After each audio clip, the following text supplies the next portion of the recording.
សួស្តីអ្នកទាំងអស់គ្នាស្វាគមន៍មកកាន់ Channel ខ្ញុំបាទដងពូហ្វាហើយថ្ងៃនេះគឺខ្ញុំមានវីដេអូមេរៀនថ្មីមកចែកអ្នកទាំងអស់គ្នាគឺរបៀបថត Play នៅក្នុង iPhone ឲ្យបានត្រឹមត្រូវដោយសារមួយរយៈនេះខ្ញុំមានឃើញមានអ្នកឆាតមកខ្ញុំ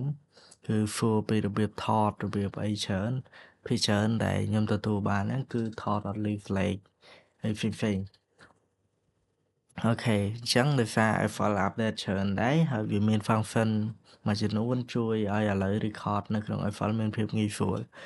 អញ្ចឹងគឺខ្ញុំសម្រេចចិត្តថាធ្វើវីដេអូមកចែកអ្នកទាំងអស់គ្នាហ្មងទៅអញ្ចឹងឥឡូវកុំឲ្យខាតពេលច្រើនយើងចូលមកទាំងអស់គ្នាទៅចូលមកក្នុង iPhone តោះអូខេអញ្ចឹងឥឡូវយើងបានចូលមកក្នុង iPhone ហើយអញ្ចឹងជំហានដំបូងយើងត្រូវធ្វើម៉េចយើងចូលមកកន្លែង Audio Tool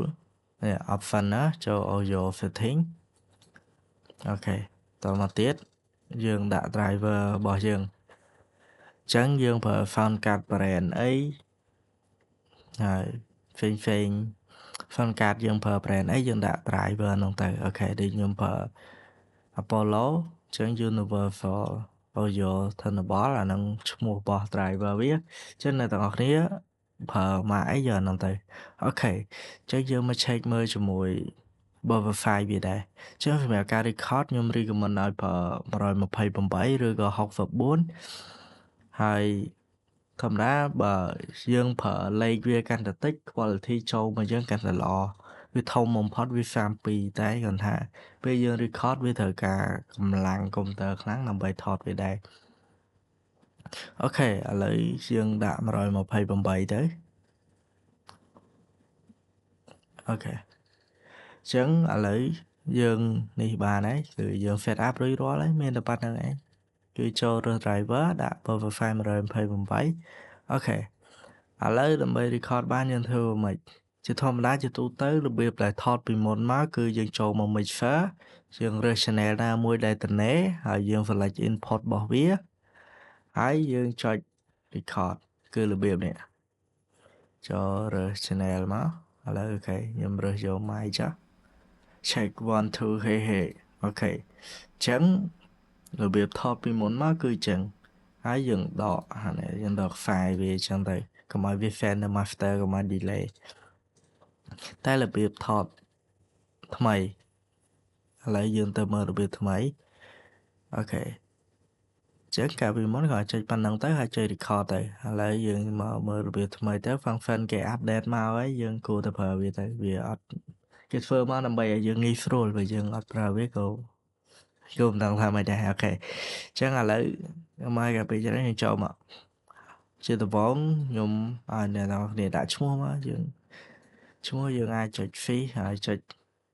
mouse ឆ្វេង select លើវាមកយើងដាក់មក record អីចឹងទៅ read អូខេដាក់ពណ៌យើងឆ្លាញ់ពណ៌ណាដាក់ពណ៌ហ្នឹងចាអូខេឥឡូវខ្ញុំដាក់ពណ៌ចឹងចាយើងត្រូវធ្វើមិនទៀតអញ្ចឹងយើងមកស្ដាំលើវាយើងយកពាក្យថា track mode assign channel អញ្ចឹងយើងរើ channel ធម្មតាវាចេញពណ៌យើងដិតអញ្ចឹងបានន័យថា channel ទាំងអស់ហ្នឹងត្នេហ្មងអញ្ចឹងឥឡូវយើងយក channel ណាមួយក៏បានដែរឥឡូវតើតា channel ទី1យើងប្រើលើ bit channel ទី2យើងប្រើលើ mic អីចឹងតាអូខេអញ្ចឹងខ្ញុំយកទី2ចុះវាលើ mic អញ្ចឹងវាគឺវានេះវា update ចំណុចទាំងអស់នេះវាងាយស្រួលក្នុងយើង record អីអញ្ចឹងយើងគ្រាន់តែ select លើ input មកអញ្ចឹងនៅលើ sound card យើងដោតឲ្យគេរុនទីបានដូចខ្ញុំដោត mic រុនទី2mic នេះកំពុងតែនិយាយហ្នឹងអូខេឥឡូវខ្ញុំចូលវាមក check 1 2 hey hey អូខេវារៀង delay តិចអញ្ចឹងយើងមក check មើលនេះ limit យើងដកវាចោលទៅ check 1 2 hey hey អូខេវាស្មើអញ្ចឹងវាងាយក្នុងការយើងថតអូខេតមកទៀតយើងធ្វើមិនទៀតទៅយើងចង់ដាក់ auto tone អូខេដាក់ auto tone ដាក់បានដូចគ្នា auto tone ឥឡូវយើងចង់ដាក់ auto tone យើងចុចបើ check 1 2 hey នេះច្រៀងបានប្រើ auto tone បានអានេះវា delay តិចយើងបើកុំឲ្យវា delay check 1 2អូខេឡើង delay អញ្ចឹងយើង record ឲ្យបានអញ្ចឹងយើងចង់ដាក់ reverb យើងដាក់ reverb មកយើងបង្កើត reverb មួយមក Okay តែ reverb check 1 2 hey check 1 2ចឹងពេលដែលយើង record គឺ full ទេ 2 hey hey វាមកចឹងយើងចុចណា effort យើងចុច effort អត់ដើម្បី record ប៉ុន្តែនៅលើ keyboard ពេលដែលចុចទៅវាលឺតើយើងដោះនេះចឹងចុច on មក check 1 2 hey hey ចឹងបិទ monitor ចុច off វាមកចឹងវាឡើងលើផ្លេង monitor ចឹងរបៀបថតនេះគឺវាងាយមែនតើវាជួយយើងបានច្រើនហើយវាល្អទៀតឥឡូវយើងចោះ track តចុច record វាធ្លាក់តហេហេចឹងបិទ monitor ចុច off វាមកចឹងវាឡើងលើផ្លេង monitor ចឹងរបៀបថតនេះគឺ